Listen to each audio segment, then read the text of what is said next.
Good morning 7th class. Suprabhatam. आप लोगों ने तृतीय पाठ में 2 क्वेश्चन किए थे। मैंने समझाए थे आपको 2 क्वेश्चन। श्लोक को मिला के 3 क्वेश्चन हुए थे। श्लोक का अर्थ लिखना था, फिर रिक्त स्थान की पूर्ति करनी थी, उसके बाद प्रश्नों के क्या करने थे, उत्तर लिखने थे। ठीक है। अब इसके बाद हमारा जो चौथा क्वेश्चन है वो है पाठात पंच अव्यय शब्दान चित्वा लिखत, अर्थात जो पाठ में 5 अव्यय शब्दों को चुन करके पाठ से लिखने हैं। अव्यय मैंने आपको बताया है, अव्यय किसे कहते हैं? जिस शब्द का कोई व्यय न होता है वो अव्यय कहलाता है। अर्थात जिस शब्द का कोई दूसरा अर्थ न निकलता हो वो क्या कहलाता है? अव्यय कहलाता है। ठीक है।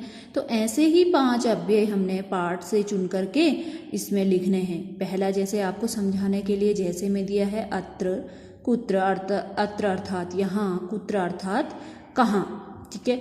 कहाँ को हम जैसे कहते हैं, कहाँ ही कहते हैं, किसने कह देते हैं, या किस समय, या कुछ ऐसे नहीं कह सकते हैं। कुत्र को कहाँ ही कहते हैं हम, कुत्र को कुत्र ही कहेंगे, अर्थात कुत्र को कुत्र ही कहेंगे, अत्र नहीं कह देंगे। अत्र का अर्थ यहाँ हो गया, कुत्र का अर्थ कहाँ हो गया। जैसे हम कहाँ कहते हैं ना, कहाँ शब्द ऐसा है कि उसका दूसरा जो अर्थ नहीं है, तो इसलिए क्या है? अव्यय है। अत्र भी यहाँ, यहाँ को हम यहाँ यहाँ ही कहते हैं ना, यहाँ यहाँ यहाँ के लिए कोई शब्द नहीं निकलता, यहाँ यहाँ यहाँ यहाँ ही कहते हैं, तो इसके लिए अर्थ नहीं निकलता, इसलिए वो क्या कहलाते हैं? अव्यय कहलाते हैं, है ना। दूसरा जैसे हम अत्र, कुत्र, है ना, तो यहाँ पे जैसे हो गया स्व, स्व भी पाठ में आया है ना। स्व लिख सकते हैं और सह लिख सकते हैं, अर्थात साथ। स्व में अर्थात कल, या स्व अपने साथ के लिए भी प्रयोग कर सकते हैं। सह अर्थात साथ, एवं इस प्रकार जिसको कहते हैं हम ना। एवं नहीं, नहीं के लिए हम नहीं कहते हैं, नहीं।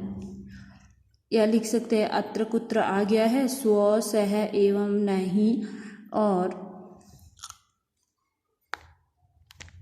किमर्थम अगर नहीं आया है, पाठ में नहीं आया है, तो आप 5वां वाक्य क्या लिखोगे? अत्र ही लिखोगे। ठीक है। तो 5 जो पाठ में से चुन के लिखी हमने, पाठ में, सिर्फ पाठ में से, वैसे तो अव्यय बहुत हैं, है ना, तो हमने जो पाठ में आए हैं उसी अव्यय को लिखना है। ठीक है। जैसे हो गया स्व, सह, एवं, नहीं और अत्र, ये हम 5 अव्यय को क्या करोगे? अपने कॉपी में लिखोगे। ठीक है। फिर 5वां क्वेश्चन है को अकथयत तस्य नाम किम लिखत। को अकथयत अर्थात किसने कहा उसका नाम लिखो। जो शब्द दिए हैं, नीचे वाक्य बनाए हैं, वो किसने कहे हैं उनके नाम लिखने हैं। ठीक है। तो पहला है अहम उत्तराखंडस्य चंपावत जनपदे निवसामि, मैं उत्तराखंड के चंपावत जिले में निवास करता हूँ। तो किसने कहा ऐसे? रमेश ने ना, तो क्या लिखोगे यहाँ पे? रमेश। रमेश ने कहा तो क्या लिखोगे? रमेश। ठीक हो गया। वैसे ही हेमकुंडस्य दर्शनार्थम आगतो अस्मि, किसने कहा? हेमकुंड के दर्शन के लिए आ गया हूँ, बलवंत सिंह। तो यहाँ पे क्या लिखोगे? बलवंत सिंह। बलवंत सिंह ने कहा था कि मैं हेमकुंड के दर्शन के लिए आया हूँ, आगतो बलवंत सिंह। फिर तीसरा था मित्र एषः उत्तराखंडः इति नवनिर्मितं राज्यम अस्ति, ऐसे किसने कहा? रमेश ने। सीधा से सीधा आएगा रमेश। आप एक बार अपने आगे पाठ को पलटा करके भी देख सकते हो कि कौन से वाक्य किसने कहा है, वही लिखने हैं हम, किसने क्या कहा है। तो इसको किसने कहा? बलवंत सिंह ने। और ये मित्र एषः उत्तराखंड इतने किसने कहा? रमेश ने। और अहम उत्तराखंड से चंपावत जनपदे निवसामि किसने कहा? रमेश ने कहा था, है ना। तो हम क्या लिखेंगे? उन्हीं का नाम लिखेंगे। फिर था 6ठा क्वेश्चन है अधोलिखितानि स्थानानि गंगायाः तटे सन्ति अथवा न इति लिखत। जो स्थान गंगा के तट पे स्थित है तो सन्ति, अगर नहीं है तो न। ठीक है, नहीं है तो नहीं। अगर अधोलिखितानि स्थानानि गंगा तटे सन्ति, अगर जो स्थान है नीचे लिखे स्थान गंगा के किनारे स्थित है या नहीं, तो लिखो क्या लिखना है। जैसे हरिद्वार गंगा तट के तट पे है ना, तो आम अर्थात है, ठीक है। देहरादून है गंगा तट के स्थान पे, नहीं है, तो यहाँ क्या लिखोगे, ना, ठीक है।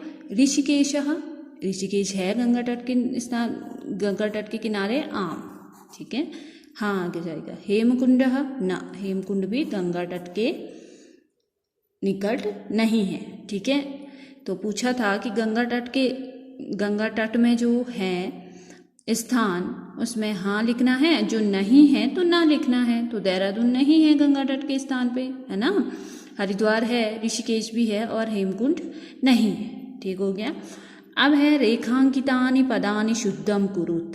जो रेखांकित पद दिए हैं, जैसे निवसन्ति दिया है ना, तो इनको क्या करना है, शुद्ध करना है, ठीक है। अहम के लिए आपको पता है निवसन्ति नहीं आएगा, अहम के लिए क्या आता है, उत्तम पुरुष निवसामि, है ना। तो यहाँ पे निवसन्ति किसके, सौ निवसन्ति या वयम निवसन्ति, बहुत सारे, ठीक है। अहम लखनऊ नगरे निवसन्ति, ये गलत है, क्या आना चाहिए था, निवसामि, है ना। पठामि, वदामि, निवसामि, ये सब हमारे उत्तम पुरुष में प्रयोग होते हैं। तो क्या आएगा, अहम लखनऊ नगरे निवसामि, ठीक है, निवसामि, मैं लखनऊ नगर में निवास करता हूँ, ठीक है। निवसन्ति नहीं आएगा क्योंकि ये किसी अन्य के लिए प्रयोग होता है ना, प्रथम पुरुष। सौ निवसति, है ना, दो निवास करते हैं, है ना।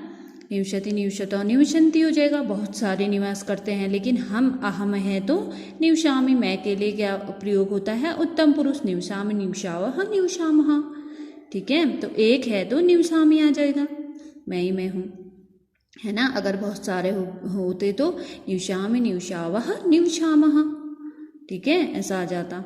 तो इसको शुद्ध करना है, जैसे निवसन्ति अहम के लिए नहीं आएगा। फिर दूसरा अहम है, फिर अहम चंपावत जनपदम निवसामि, निवसामि तो ठीक है, हमको शुद्ध क्या करना है, जनपद को करना है। तो जनपद को सप्तमी विभक्ति लगाओगे, जनपद को नहीं आएगा, है ना। तो सप्तमी विभक्ति में तुम्हें पता है बालक शब्द के कैसे रूप चलते हैं या पुष्प शब्द के कैसे रूप चलते हैं, तो सप्तमी विभक्ति में जनपदे हो जाएगा, ठीक है। क्या होगा, जनपदे, जनपद में, तब इसका अर्थ सही निकलेगा। अहम चंपावत जनपदम निवसामि, गलत है, अहम चंपावत जनपदे निवसामि, जनपद में निवास करते हैं, ठीक है। मैं चंपावत जनपद में निवास करता हूँ, ठीक है। जनपदे हो जाएगा, जनपदम गलत है, जनपद को नहीं आएगा। मैं चंपावत जनपद को निवास करता हूँ, गलत हो जाएगा, द्वितीय विभक्ति है, गलत, ठीक है, जनपदे होगा। हमने क्या करना था, रेखांकित को बदलना था, ठीक हो गया। अगला है उत्तराखंड नवनिर्मित राज्यम आसीत। तो उत्तराखंड नवनिर्मित राज्य आसीत नहीं आएगा, ठीक है, यहाँ आएगा अस्ति, है, आसीत अर्थात था, तो अस्ति आएगा ना। उत्तराखंड नवनिर्मित राज्य है, या उत्तराखंड नवनिर्मित राज्य था, ये नहीं है, राज्य है ना। तो क्या आएगा, अस्ति अर्थात है, आसीत अर्थात था नहीं, गलत हो जाएगा, था, अस्ति अभी भी है ना। तो उत्तराखंड नवनिर्मित राज्य है, अस्ति हो जाएगा, ठीक है। अब है अनुवादम कुरुत, आप कहाँ रहते हैं, आप कहाँ रहते हैं। आपको क्या करना है, घर में एक बार अभ्यास करना है कि क्या हम अनुवाद कर पा रहे हैं। इसको आप कोशिश करोगे घर में करने की, नहीं तो आपको दूसरे दिन आपको अनुवाद बताया जाएगा। आप आज 4 क्वेश्चन, 5 क्वेश्चन, 6 क्वेश्चन और 7वां, यहाँ तक जितने बताए हैं आप अपनी कॉपी में करोगे।